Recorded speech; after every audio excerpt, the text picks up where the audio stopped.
अपने लिए तो कुकुरो बिलार जी ले थी बाबू, जीना तो है उसी का जिसने ये राज जाना, है काम आदमी का औरों के काम आना। चार पंक्ति की भूमिका कवि गीत के अंदर लिखता है सफल सार्थक धन्य जीवन उसी का जिसके जीवन का उद्देश्य परमार्थ है। मोह माया भरे ऐसे संसार में असल रिश्तों में भी कुछ न कुछ स्वार्थ है प्रबल इतनी माया के बंधन में अपने बांध कर अपना कर दे दीवाना सबको। कभी दयाराम कहते सुनो प्रेमियों, माया कर देगी एक दिन बेगाना सबको।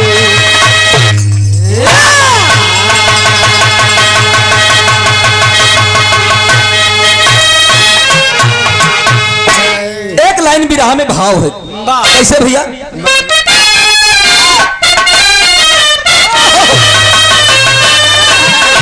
यही गीत के भाव है। कौन हूं? शौकीन व्यक्ति मामा है कि नहीं? पहलवान मामा है कि नहीं? क्या बात है?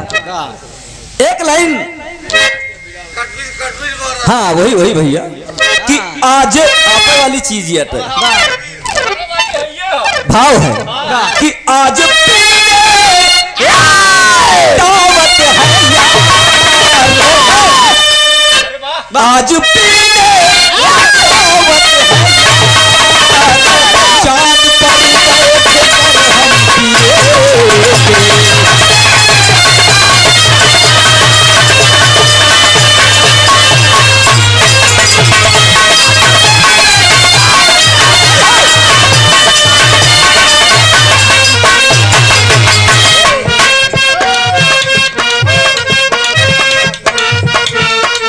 आप भैया बिरहा जगत में दोबारा जन्म देने वाले आप ब्रजेश भैया का बड़ा योगदान है। फौजी भैया के कार्यक्रमों द्वारा 101 रुपया, बहुत बहुत भैया के प्रणाम, आशीर्वाद की कामना, साथ साथ सब भैया के 100 रुपये नम।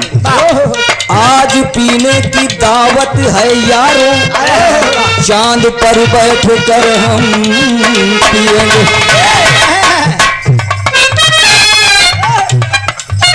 कि इनकी जुल्फों के छांव तले इस कदर उम्र भर हम जिए।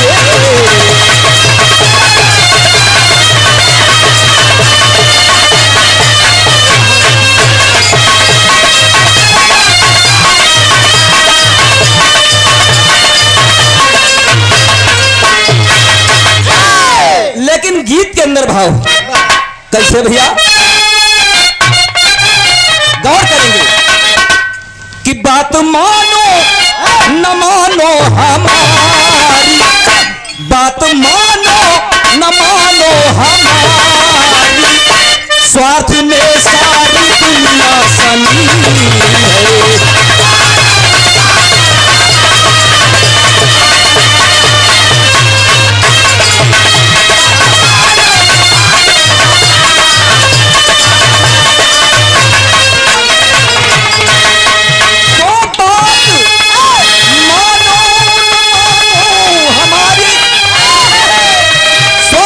सारी दुनिया सनी है।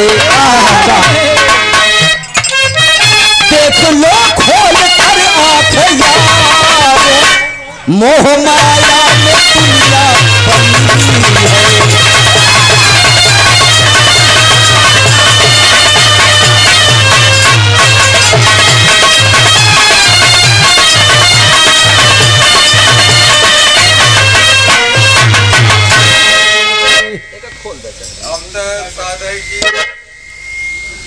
आप भैया रमापति नेताजी लालापुर, आप लालापुर की पावन धरती से आदरणीय श्री रमापति यादव नेताजी के कर कमलों द्वारा 50 रुपया कम 100 रुपए का पुरस्कार है। बहुत बहुत भैया के प्रणाम, आशीर्वाद की कामना, साथ साथ सब भैया के एक स्वर में नमन। कहना है बाबू, हाँ गणित हमार मजबूत, यह चिंता न करें, हम भूलम न 50। देखें भैया, आदरणीय बाबू ये पहलवान आदरणीय श्री राम जी डेरी वाले बाबू जी बड़ी प्रशंसा, जैसे कि कलाकारों का बड़ा सम्मान करते हैं। आप दुनिया को अमृत पिलाते हैं, अमृत पिलाने का काम करते हैं। अब भैया हो एक चीज बड़ी तकलीफ के बात रहा है, दूध बेचे वाला बाबूजी देखें दुनिया में दारू बेचे वाले कहां से कहां पहुंच जाते हैं, लेकिन ये विडंबना है कि दुनिया को अमृत पिलाने वाले लेकिन उनका इस चीज से मतलब नहीं ना, उनके दुनिया से केवल सबका भला हो, भगवान सबका। भैया संभाला बाबू, ता आप बाबू पहलवान राम जी बाबू जी के कर कमलों द्वारा 101 रुपया सम्मान, बहुत बहुत प्रणाम, आशीर्वाद की कामना, साथ साथ सब भैया के एक स्वर में नमन है। आप इस तरह के मौसम में यहाँ बैठ करके हम बच्चों का हौसला अफजाई कर रहे हैं, इसके लिए आपका हृदय से आभार व्यक्त करते हैं। भैया हो बात मानो न मानो, हमारी स्वार्थ में सारी दुनिया सनी है। यही से शुरुआत है गीत के नज्म में, कहना है कैसे भैया।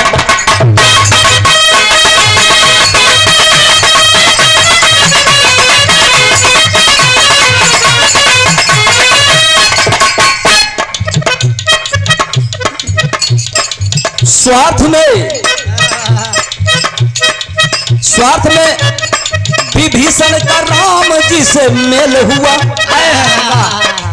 भाई भाई का प्रेम द्रोह में अकेल हुआ।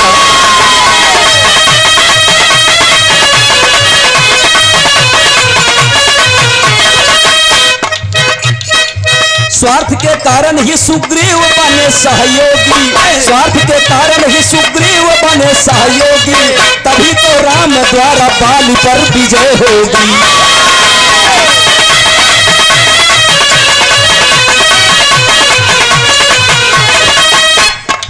स्वार्थ की अजब एक घटना कभी सुनाता है, स्वार्थ की अजब एक घटना कभी सुनाता है, स्वार्थ के जुड़ा सारे सारे घटना।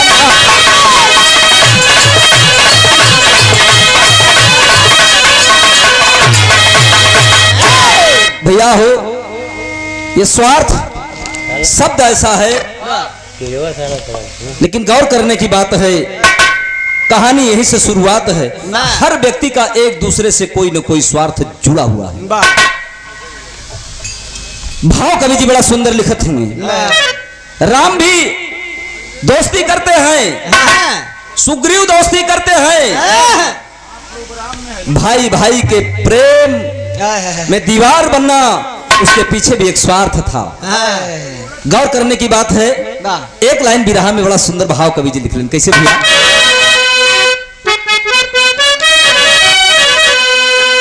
यही गीत के भाव है कि अरे कि चला चली धान रोपे बल्ले बाबू मन्ना कि अरे चला चली धान रोप धनिया, अरे मझिल बरस न पानिया, हवा चली धान रोप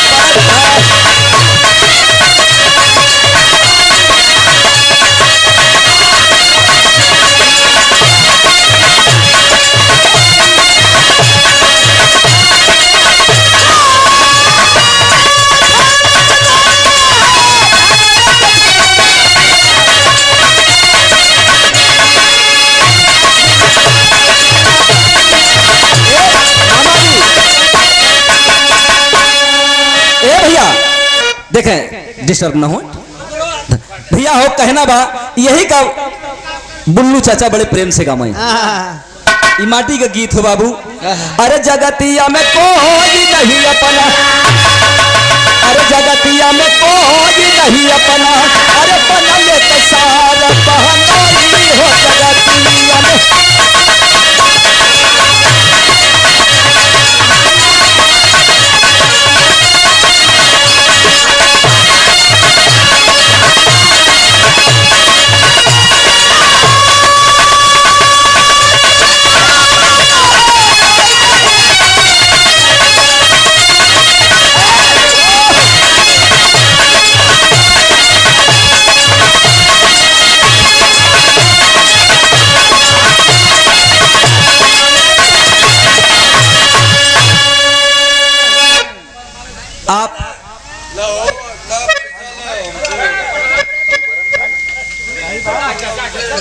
भैया भैया आप घरैया मालिक के कर कमलों द्वारा या आदरणीय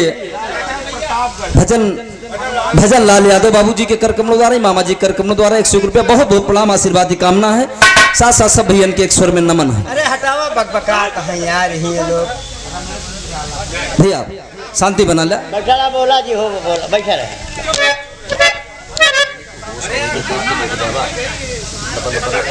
चल गए मुझे बड़े नहीं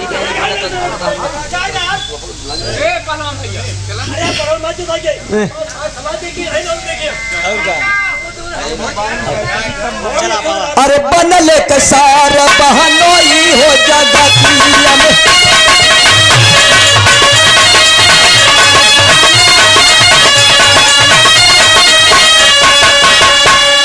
लेकिन गीत के अंदर कहना है बाबू, देखें आप लोग ध्यान इधर रखें। विरह का शीर्षक टेरी के भाव में कहना बा कैसे बाबू। अरे मोरे राम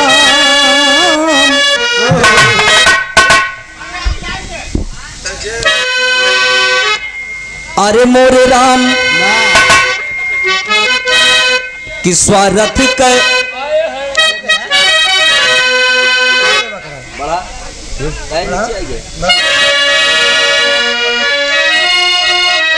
अरे मोरे राम स्वार्थ के साथी सारी दुनिया, अरे स्वार्थ के साथी सारी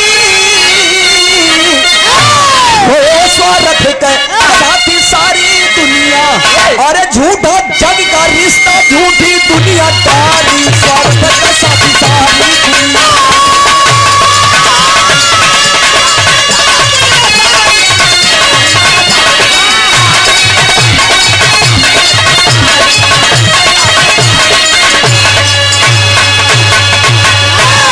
से कहानी के गौर करिए बाबू कि गांव किनारे बाबा एक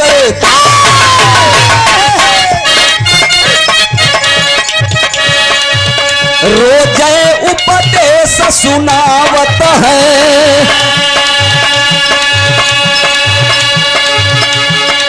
स्वार्थ के सारी दुनिया बा कहीं के शिष्य बनावत है।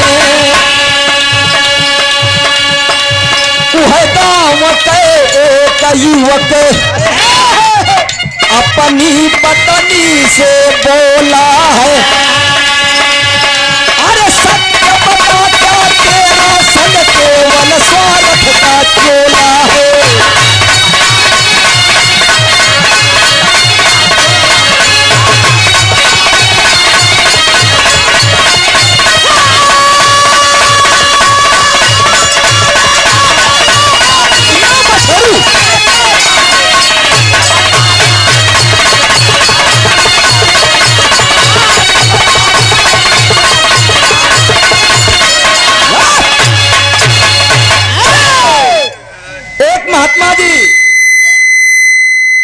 महात्मा जी गांव के किनारे एक कुटी रमा के बैठ गए और कुटी आप अरे ए मामा मामा मामा जी मामा जी मामा जी मामा जी मामा जी मामा जी आप संभाल लीजिए, आप न परेशान हो। भैया भैया हेलो हेलो बाबा जी एक कुटी रम्हा के गांव के किनारे बैठ गए, रोज भजन गावे कि कोई का कोई नहीं है, दुनिया सब स्वार्थ की मतलब का है। संजोग देखें वही गांव के एक लड़का की नई नई शादी हुई थी बाबूजी, पति और पत्नी दोनों जब आपस में बात करते तो पत्नी कहती कि प्रियतम मैं आपको बहुत प्रेम करती हूँ, दुनिया में सबसे ज्यादा आपको प्रेम करती हूँ, अरे मैं अपनी जान से भी ज्यादा आपको प्रेम करती हूँ। तो करे बतिया वही महात्मा जी के कनवा में गूंजे कि वो महात्मा तो कहा थी कि दुनिया में सब स्वार्थ के साथी हैं, मतलब के, और ये कह रही है कि मैं सबसे ज्यादा अपनी जान से भी ज्यादा आपको प्रेम करती हूँ। फिर सुबह सुबह उधर से निकल रहा था लड़का, तो महात्मा जी भजन गावत हैं। भजन का गावत हैं उधर से लोग जा रहे हैं और सुबह की बेला में भजन गा रहे हैं। भजन यह गावत हिम बाबू कि अरे गोरी सिरावा पे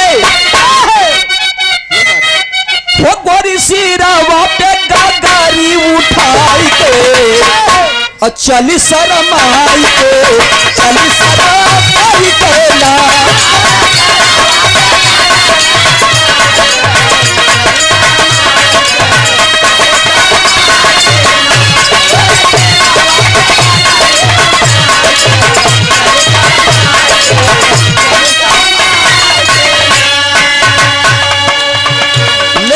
के अंदर कवि जी बड़ा सुंदर भाव लिख लेता है। महात्मा जी कह रहे हैं, भजन गा रहे हैं, हो यह दुनिया में हो माया मोह का ये सारा संसार बा, माया मोह का ये सारा संसार बा, केहू ना तुहार बा केहू ना हमार बाना।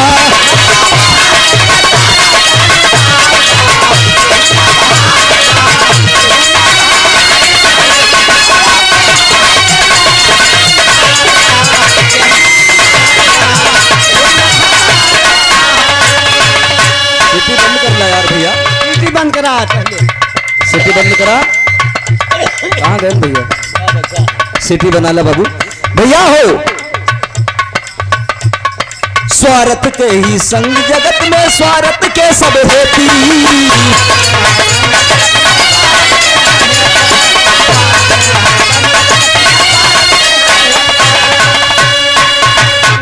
अरे बिना स्वार्थ के कभी ना सब, अरे कई गई है अनदेखी ऐसी दुनिया कही तो त्योहार बा तो मार बा केहू ना तोहार बाना।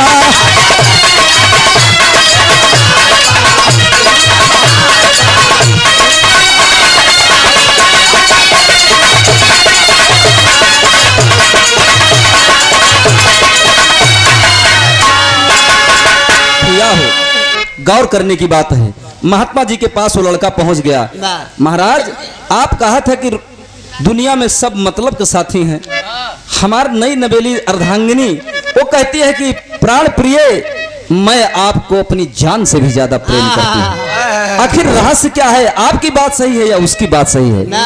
महात्मा जी कहते हैं कि बेटा एक काम करो। काम क्या करो? मेरी बात मानो, मैं एक तुम्हें उपाय बताता हूं, इसका परीक्षण कर लो उसकी बात सही है या मेरी बात सही है। बात क्या बताते हैं? एक लाइन बिरहा में फिर भाव हुआ। कैसे भैया? कि अरे कुकुलू कुमुर्गा बोले अरे छोड़ी द्या कलाई दी, छोड़ी द्या कलाई दी, रतिया से भोर भइले नाच बड़ी आई दी, नाच बड़ी आई।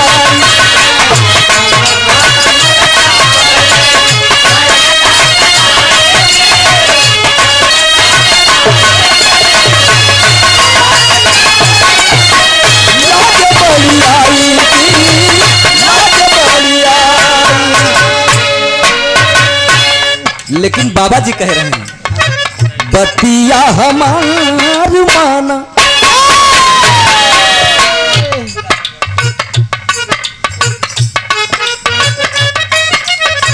बतिया हमार माना, जतन बताई जी, जतन बताई जी, अपन पराया के बा निहाया जमाई जी, निहाया जमाई।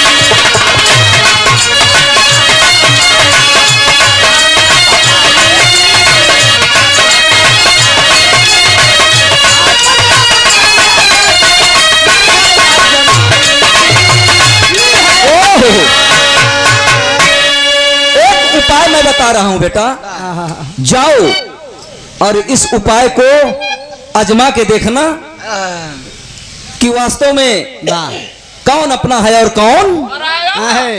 आप ये आदरणीय बाबू राम जी डेयरी वाले, आप बाबूजी के कार्यक्रम द्वारा ये बड़े सुंदर पहलवान भी रहे हैं। ये 101 रुपया फिर से पुनः एक बार चरण में 100 बार प्रणाम है। आशीर्वाद दे बच्चे अपनी कला में कामयाब हो। बाबा जी उस लड़के को कहते हैं कि बेटा एक काम करो, तुम एक नाटक करो। कहन कैसा नाटक? कहे तू नाटक ऐसा करा कि लोग जाने कि मर गए, मुंह गया। तो कहें इसके लिए कैसे करेंगे? कहन आज से तुम अभ्यास करो सांस रोकने का, और जौने दिन तू 24 घंटा सांस रोके का अभ्यास हो जाओ, वो दिन हमारे पास आया, हम तुम्हें बताओ जतन। लड़का अभ्यास करने लगा। बाबा जी सोच लीजिए, लड़का अभ्यास करने लगा और सांस रोकने का कि सांस उसकी इस तरह से कि बिल्कुल सांस रोक लेता था।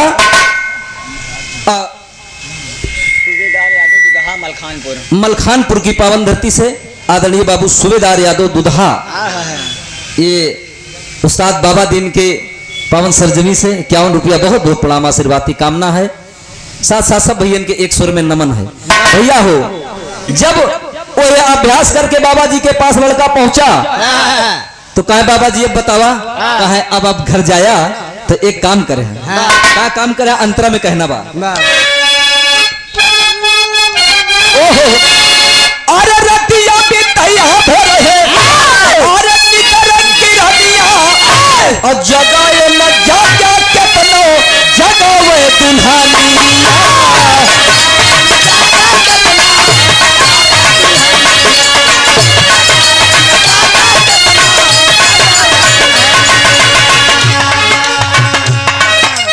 ससिया चढ़ा के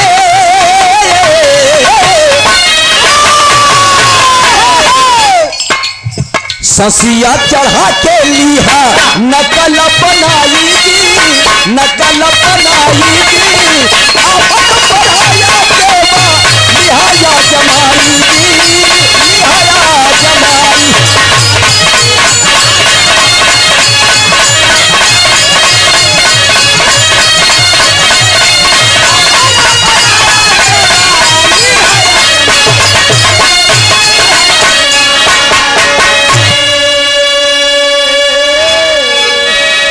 शाम को जाना घर, भोजन करना, बातचीत करना खूब प्यार मोहब्बत से, लेकिन जब सुबह हो तो तुम नाटक कर लेना, कितनों के जगावे जा गया ना। ये नाटक ऐसा कर ला सांस चढ़ा के कि राम नाम सत्य है। अच्छा भैया देखें बाबू, इधर रात हुई, बातचीत होती रही, उसको तो वही करना है। सुबह हुआ जब भोर, पत्नी अपने दैनिक कार्य में लग गई। रोज 5 बजे उठ जाते रहे ना, 6 बजत है। दुल्हन सोच रही कि क्या बात है। थोड़ी देर के बाद जब अपने काम से फुर्सत होती है जाती है, अरे जागा, वे हो उठा हो, ये चभोकन के पापा। अच्छा तो तू वीडियो बनावत रहे ता, लेकिन नहीं उठ रहे हैं। चद्दर ताने सोवत है, उस चदरिया पकड़ के बाबूजी खींचत, अरे उठा, अरे कितनी देर तक सोएंगे? लेकिन जब बाबा जी तो बताए हैं कि देखा तू जब तक हम न कहा चाहे जौन कुछ हो, लेकिन तू बिल्कुल हिला डोला ना, सांस एकदम चढ़ाए रहा, एकदम शांत। अब वो बेचारी हिलावत या डुलावत या, रे बाप रे, बड़ा परेशान भागती हुई गई अपने सास के पास। माँ देखो देखो ना क्या हो गया। वो दौड़ करके आती है, अरे बाप रे, पकड़ करके हिला रही है। अपने बेटे को देखती है, अवाक रह जाती है, अरे बाप रे बाप, ये तो दुनिया में नहीं है। माँ कलेजा पीट पीट के रोती है। एक लाइन बिरहा में भाव कभी बड़ा सुंदर,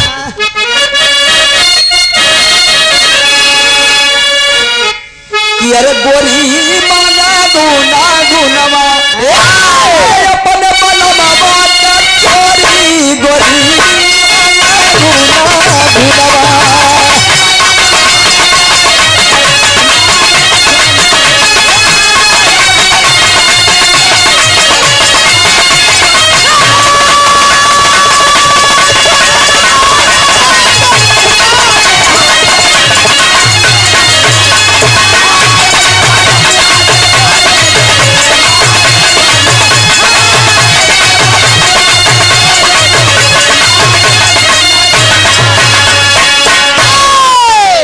भैया हो। लेकिन देखें तो बेचारी दुल्हन नई नवेली परेशान, पूरा घर परेशान। अड़ोसी पड़ोसी के पास खबर पहुंच जाती है, सारा गांव इकट्ठा हो गया, रो रहे हैं।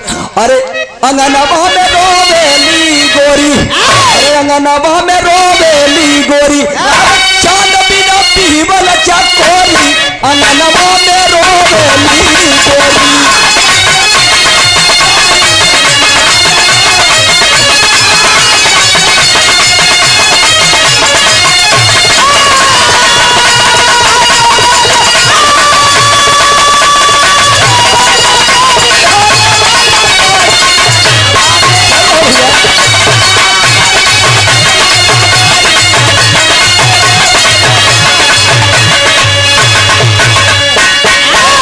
छतिया के पीट पीट अरे रोव मतरिया कि सुगना उड़ल कौनी ओरी, अरे सुगना उड़ल कौनी ओरी, अंगनवा में रोवेली गोरी।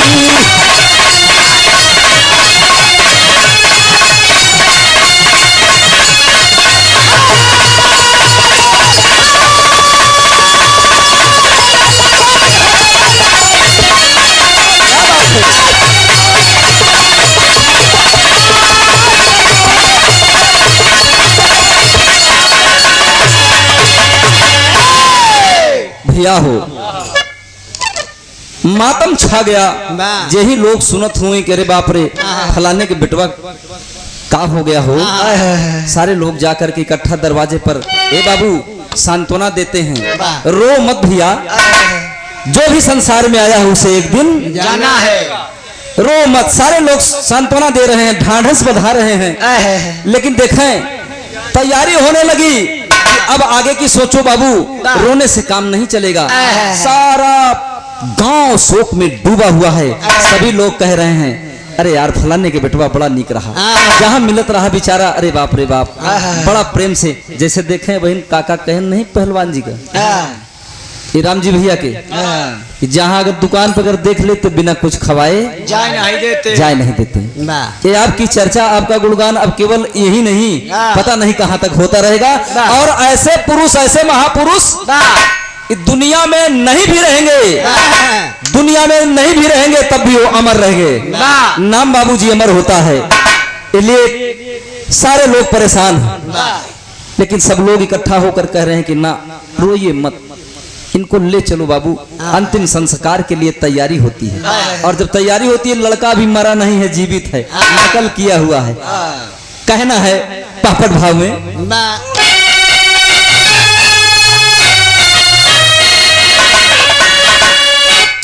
अरे कांधे लिए एक जनाजा चले उठाई आई मरा घट पे, अरे कांधे लिए अरे जनाजा चले उठाई आई मरा घट पे, और रोई रोई सब अंतिम करे विदाई आई मरा घट पे।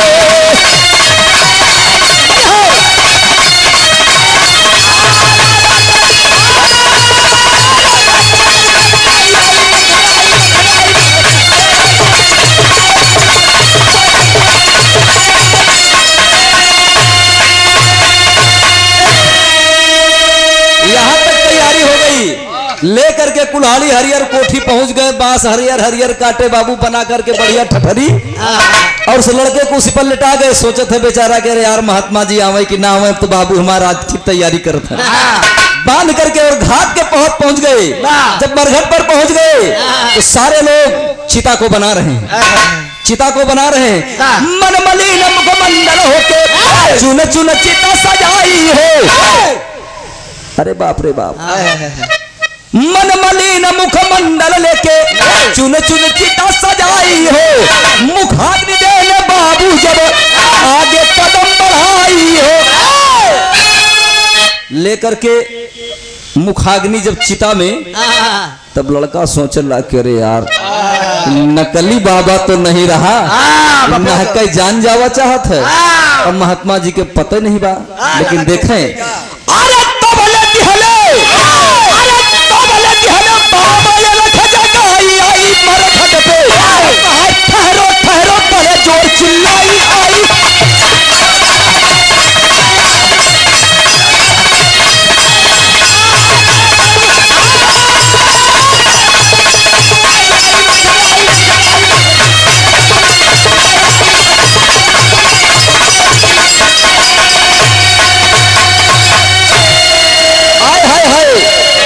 जैसे इस चिता में आग लगाने के लिए बाबू मुखाग्नि दे बदे पहुंचे थे भैया, बड़े जोर से आवाज आती है, ठहरो। पलट करके पीछे सभी लोग जब देख रहे हैं, एक महात्मा हाथ में कमंडल, गले में बड़ी बड़ी माला, पांव में खड़ा हूं बड़ी बड़ी जटा, बड़े जोर से आवाज लगा रहे हैं, ठहर जाओ। पहुंचते हैं नजदीक चिता के, क्या बात है बाप बाबूजी, देखें दुनिया में लोग बतावत हैं, दुनिया में एक पिता अपने बेटे के लिए दुनिया का सारा बोझ उठा लेता है, सारा कष्ट उठा लेता है, लेकिन जब जवान बेटे का जनाजा बूढ़ बाप के कांधे पर रखा जाता है ना बाबू, तो उसे दुनिया का लगता है इससे बड़ा बोझ कोई और है। सबसे बड़ा बोझ दुनिया का लगता है। आंख से तर तर तर तर आंसू बह रहा है, हाथ जोड़कर कहता है, माँ बाजी मेरा बेटा है, न जाने अचानक क्या हो गया, न जाने अचानक क्या हो गया, ये हमारा बेटा आज दुनिया से चला गया। अरे बाप रे बाप, अरे अगर आपका बेटा जिंदा हो जाए तो अरे संसार में इससे बड़ा आश्चर्य कौन है, मरा हुआ व्यक्ति जिंदा हो जाए। ए भैया, जितने लोग थे, पिताजी अपन चैला फेंक के जैसे मुखाग्नि दे बदे आगे बढ़त हुए, फेंक करके आगी, पकड़ करके पांव कहा है महात्मा जी, अगर हमारा औलाद जिया था हम पूरी प्रॉपर्टी आपके नाम लिख दे। मेहरारू दौड़त आ कहा है महात्मा जी हाथ जोड़ रही हूँ, आप हमारे पति के जिया था बदले में हमार जान ले जा। भाई बहन सारे लोग कहन ठीक है, ठीक है, एक काम करना होगा, ये आपका बेटा तो जीवित हो जाएगा, लेकिन इसके बदले में किसी एक को अपनी जान देनी पड़ेगी। अरे बाप रे बाप, बाबा जी वही कमंडलवा में एक पुड़िया निकालत है, बाप के हाथ रख दिलो बेटा इसको खा लो। कहे महात्मा जी इससे क्या होगा, कहें आप मर जाओगे, बेटा आपका जिंदा हो जाएगा। तो कहा था बाबा जी हम यही साल गया करे रहे चारों धाम कह के यही अब की जेठ में हम गया जगन्नाथ के भात फाने। अरे जे के लोग नसान लोग नसाए पर लोग काहे नसाई जा, हम समझे हमरे कोनो औलाद रहा नहीं बा। ए भैया मतारी के हाथे में रखत पुड़िया बाबा जी, मतारी का हाथ बाबा जी ये अकेला नहीं करे न हमहू साथे तो गए मां पढ़ौना का करिए हटले। हाय हाय हाय लड़कवा सोचत बा अरे यार हमार अम्मा कबो 7 ठवर मेहरारू इकट्ठी करके कबो दूर-दूरियों नहीं चबो आइन, आई कहते हम गया करे रहे बाबू साथे हो भैया हो। सारे लोग वो चिता में पड़े पड़े सब सोच रहा है, चिता में बैठे लेटे लेटे सब सोच रहा है। नंबर आया, बहन जी बहुत प्रेम करत रही ना, बहन जी के पास रखा, बहन जी के जब हाथ पर पुड़िया रखा तो बहन जी कहा कि बाबा जी हमारे 7 ठवर भैंस हमाइन से सब लागा थी के लगाई, हम जानब हमारे भाई रहबे नहीं, सुई लगाए के घरे खोई गए, हमार सब सजे सजाई गिरती बर्बाद हुई जाए। वाह रे दुनिया, लड़कवा सोचत अरे यार माई बहन बाप, लेकिन मेरी पत्नी जरूर मान जाएगी, मेरी पत्नी जरूर। नंबर आया और भैया जितना जने साथी मिट्टी देगा रहे ना का पूछता है, देखता है कि जटा खजुआवत के खजुआवत के लघुशंका के बहाने के अपन की देखा हो हमार साइकिलिया में ताला लगा है, मोटरसाइकिलिया में वही बहाने खसक गए उठी से खलास एकदम पूरा मर गया। पत्नी का नंबर आया, पत्नी को बुलाते हैं, पत्नी को बुला कहते हैं कि ले बेटी तू तो बहुत प्रेम करती है अपने जान से ज्यादा ना, कहना है अरे कहीं कहीं के सब मुंह कर गए जब आई अंतिम बारी हो, कहते हैं जीवन की संगी होती अपनी नारी हो। जीवन संगनी कहा जाता है, अर्धांगनी कहा जाता है। जब वो का जहर का पुड़िया दे करके हाथ रखते तो औरत क्या करती है, अरे वहां जहर का पुड़िया आई मरघट पे कहा तुम्हारा ले भाई बिहार जाई आई मरघट पे।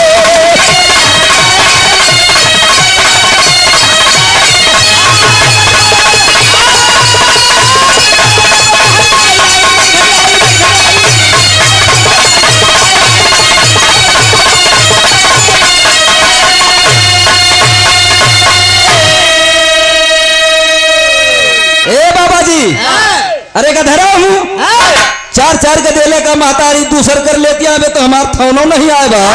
जीजा बरे हमरा लहाई दे ही कहूँ। पाकिस्तान से चली आवत यहाँ। काहे हम मरी? अरे तुहिन न मरी जा खाए के, तोरे के आए आगे नाथ न पीछे पगा। गधा खा ला आप? कहा ठीक है बेटा, ठीक है मैं खा ले रहा हूँ। अरे संसार की आंख खोलनी थी, दिखाना था इस स्वार्थ में एक दुनिया कैसी बंधी हुई है। बाबा जी जहर का पुड़िया जी पर रखा था। ए भैया जितना लोग कहा रे यार जल्दी धर के ले आवा पानी का दिया, जल्दी बाहर एक तो घूट न निकले पावे, घट घट घट कर अंदर जा समाप्त हो लड़का जी है।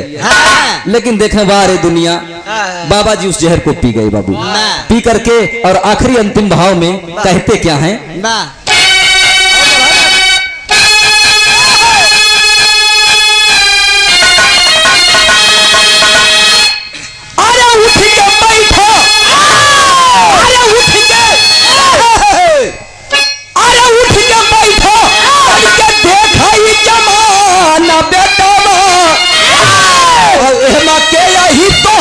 पहचाना बेटावा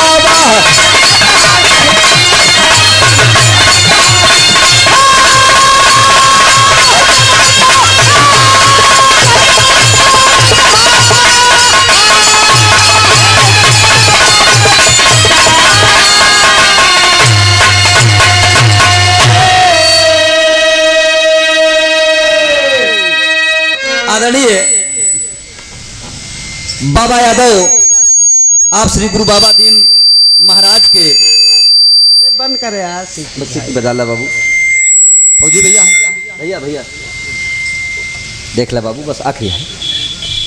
बेटा आपके कर कमलों द्वारा ढेर सारा पुरस्कार ये बाबा दीन महाराज उस्ताद की तपोस्थली है, ये क्षेत्र है उनका। बड़ा सौभाग्य है मेरा, मैंने तो कभी उनको देखने का सौभाग्य नहीं प्राप्त किया। दयाराम महाराज जिनसे मात्र 3 बार मुलाकात हुई, उनके घर आकर के जब मुलाकात किया, अखाड़े के तमाम ऐसे, ये हमारा दुर्भाग्य रहा है, मैं उनका दीदार न कर पाया, उनका दर्शन न कर पाया। लेकिन आज उनकी वो कीर्ति अमर है, नाम अमर है बाबूजी। जहां कहीं भी उनकी आत्मा हो तो प्रणाम और आशीर्वाद की कामना आप लोगों से है। इस विराह जगत की फुलवारी को सींचते रहें। जैसा कि भी काका कहा कि भैया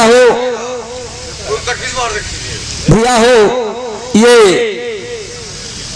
न जाने जीवन का क्या भरोसा, सत्य है वो चुप रहा यार।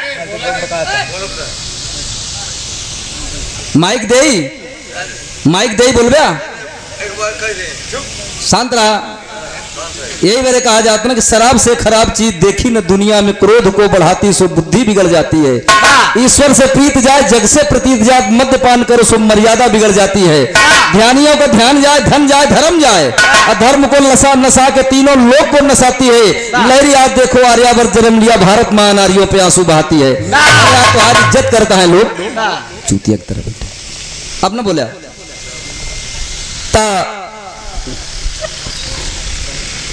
बाबा जी कह रहे हैं, उठ बेटा देख, बता इसमें तेरा बाप कौन है, तेरी माँ कौन है, तेरी बहन कौन है, तेरी अर्धांगिनी जीवन संगनी कौन है। अरे बाप रे बाप, वही तान के अड़ाए के लकड़ी पर पर पर पर पर पर इतनी दूरी। इतना देखने वाले करे बाप रे बाप, महात्मा में बड़ी शक्ति बा भाई। देखा गदलवा जिया, सारे लोग अरे मोर बिटवा, अरे मोर बच्चा उठा के चला का, खबरदार गेट आउट। हाँ बहुत ही चापा फिर भैया हो बनारसी। अरे धन धन गुरुवर दिहा दुनिया दिखाई हो, धन धन गुरुवर दिहा दुनिया दिखाई हो। अरे सोरे तक सारा जगह लोग लुगाई।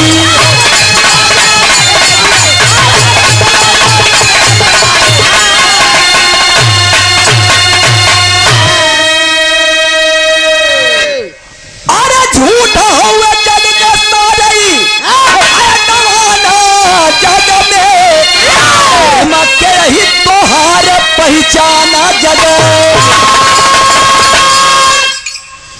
भैया हो, सत्य कहा आपने। गुरु भोला गुरु दया राम गुरु ननकू राम हितकारी, बाबा दीन गुरु हरि राम लौटन की फुलवारी। अरे स्वार्थ का संग सारी दुनिया, स्वार्थ का संग सारी दुनिया, यादव विनोद